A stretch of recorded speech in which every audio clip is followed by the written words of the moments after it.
за моєю спиною направду мало би просто зараз плескатися неймовірно величезне Прісне море, адже за моєю спиною Каховське водосховище. Верніше, те, що від нього лишилося. Каховську ГЕС росіяни підірвали рік тому, 6 червня 2023 року.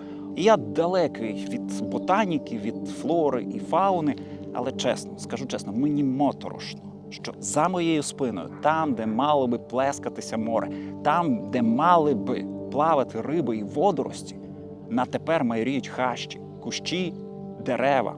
Нині це поле бою. Адже саме там проходить нині межа між територією України, контрольованою офіційним Києвом, і територією України, тимчасово, на тепер контрольованою офіційною Москвою. Чим більше води, тим краще, напевно, для нас, тому що по водній поверхні у нас буде огляд кращий, і ворога ми можемо побачити далі. Якщо вода відступить, наприклад, як до осінньої пори, то будуть такі ділянки, які, наприклад, із-за рослинності ми можемо не проглядати або проглядати частково. В такому випадку виставляються якісь додаткові засоби. Після того, як вони підірвали Каховське водосховище, то вода пішла. І виникли в них проблеми. Чому? Тому що крім того, що їм треба буде форсувати 2 рази Дніпро, то 2 рукава Дніпра, їм ще треба приблизно десь кілометрів 8 йти по багнюці, що нереально. Тобто, якщо вони туди влізуть, якщо було чисто Дніпро, можна було якимись, скажімо так, паромними засобами переправитися, висадитися на десант. В даному випадку це нереально. Диверсійно-розвідувальна група теж, скоріш за все, не пройде, тому що якщо ми її вичислимо, а ми її вичислимо, у нас тут є і радіолокаційні засоби, і засоби спостереження, як денного, так і нічного, тепловізори. Ми їх вичисляємо і вони будуть знищені, навіть не зможуть надати гідного опору, тому що вони будуть, як в тіру мішені.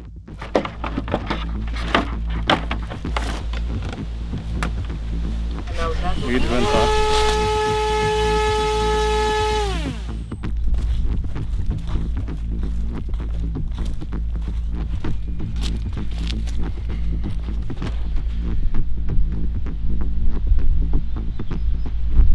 Автоматичний режим.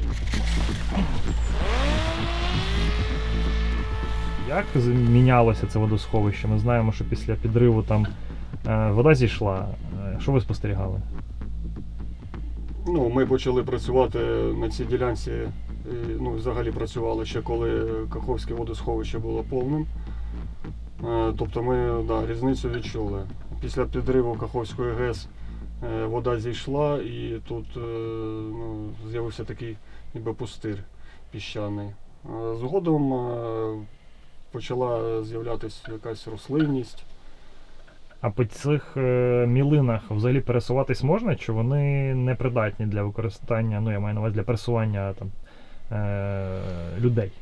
Зі слів місцевих рибаків, якщо ступити в деяких містах, то можна провалитися, як ці зибучі піски. Такі я чув історії. Але взагалі я вважаю, що пересуватись там неможливо, тому якщо можливо було б вже були якісь спроби це зробити, ДРГ. Особливо минулого року, коли було все дуже пересохше. Я думаю, що все залежить від погоди. Якщо буде така жара, плюс 40, наприклад, і десь 3 місяці, то воно висохне все, що хочеш. Ось, що я вважаю. Але ділянка відкрита, тут жодного природного бар'єру або сховку немає, тому це, я думаю, ці атаки будуть приречені, якщо ворог вирішить до них здатися. Так, це ми вже бачимо протилежний берег? Так, це протилежний берег. Звідси ворог постійно атакує Нікополь ворожими своїми FPV-дронами та інколи веде обстріл з мінометів. Поодинокі випадки буває, коли вони затягують легку артилерію туди. Міномети, так? Ні, були випадки, коли, якщо не помиляюсь, ЗС-60 гармату, яку, кстати, було успішно знищено. Яка взагалі сьогодні задача? Задача – огляд та розвідка переднього краю сил противника для того, щоб для подальшого пошук сил і для подальшого ураження їх FPV силами оборони.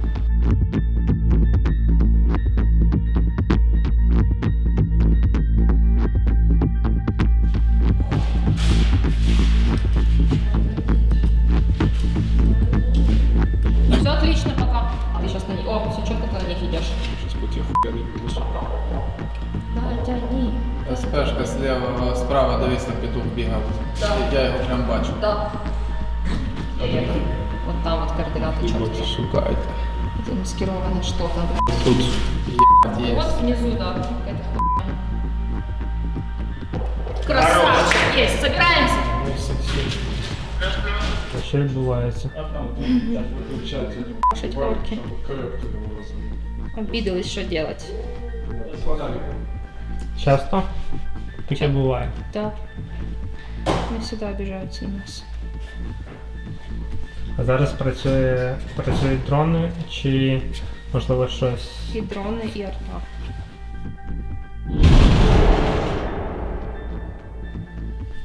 Это он уебал или сейчас только заходит? Нас пройшов. Ух, це треба возле нас пройти. Ось прямо тут через дорогу. Це щось сильно громко для дрона. О, оце А дрон. это дрон, да. Пукнув.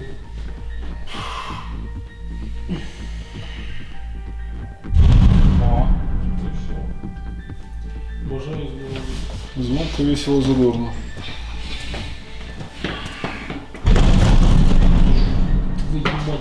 И арта. Це електродвигателі від FPV-дронів. Це, що залишилось після того, як вони здетонували. Що ми змогли знайти. Так, все зроблено в Китаї. В відкритому доступі. Цепляють вибухові речовини і запускають по наших позиціях. Це якраз летіло по нам, ми з іншої точки працювали, дрон впав і снаряд здетонував прямо якраз сюди. Ну, ми тут зашили, вигоріла часть перекриття, тут було гарне пятно, але вже ногами затерло. От. Дві труби, басейн охолоджувач у нас і виходить, зараз йдуть енергоблоки у нас. Від 6-го, виходить 6-й до 1-го. Так ми спостерігаємо, коли виход артилерії виходить і все рахуємо. Приходи і виходи. Ми перебуваємо на Запорізькому напрямку фронту. За моєю спиною Запорізька атомна електростанція. Це та одна з найбільших в Європі, це третя в світі, і це та, яка нині, хоча і, звісно, тимчасово, контролюється Російською Федерацією. Нині цю територію, нині цю ділянку фронту навпроти Запорізької атомної станції боронять прикордонники 8-го загону. Щодня по них прилітає артилерія, щодня по них працюють ворожі FPV, але вони мусять тут стояти, мають гледіти межу, мають відбивати атаки ворожих ДРГ, мають гледіти лівий берег, щоб там не сталося несподіваного накопичення сил ворога. Зараз бачимо на екрані охолоджувач Запорізької атомної електростанції, який ворог використовує як передній рубіж власної оборони. По цьому охолоджувачу нарито кругом інженерно-фортифікаційні споруди та вогневі позиції ворога.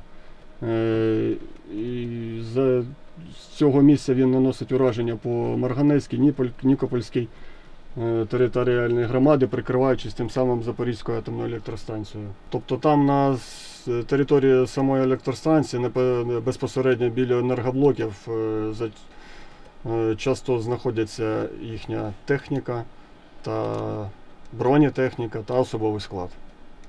І фактично вони використовують її як прикриття, бо вони розуміють, що туди стріляти ми не будемо. Так, ми туди не будемо стріляти, тому що це якось дико. Атакувати енергоблоки з атомної станції, на це вони розраховують. Психологічно тисне на те, що тут поблизу від вас АЕС? Ні, взагалі ніяк. Раніше, пригадуєте, були постійні застереження, що росіяни можуть влаштувати там ледь не провокації чи якийсь теракт. Ви тут не переймаєтесь через це? Якщо чесно, то ні. Я не вірю в те, що вони її підірвуть.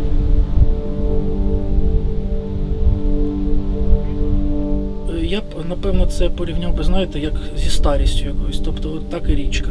Вона була гарнюча, повноводна, Я знаю, що тут дуже багато людей просто жили за рахунок цієї водної артерії. Тобто в них тут бізнес, ферми, вода – це ж основа наша, основа життя. І як річка почала вже входити після підриву, то я бачив людей, які просто, деяких навіть опускалися руки, бо вони не знали, що далі робити, тому що не буде води. Це страшно. Але український народ у нас прорветься завжди. Тому, як ви бачили, можливо, коли проїжджали, люди працюють все одно на землі. Земля – це наше все. І воду вони достають зі скважин і, в общем, викручуються як можуть. Що ви розуміли, я родом з Кривого Рогу. Я на це Каховське водосховище, починаючи з 7 років, їздив на рибалку. І враження таке, що було море, залишився ручейок. Хоча оця трава дуже до вподоби мені. Колись, може, ми її будемо щось з нею робити. Може, землі будуть. Зараз я читав статтю, що там зараз іви ростуть, тополі ростуть. Тобто, може, встановиться, як було раніше, великий луг буде. Можливо, там. Хай керівництво приймає рішення. Але мені до вподоби було, коли було Каховське водосховище. Риба, раки, відпочинок. Це дитинство, воно взагалі завжди рожеве.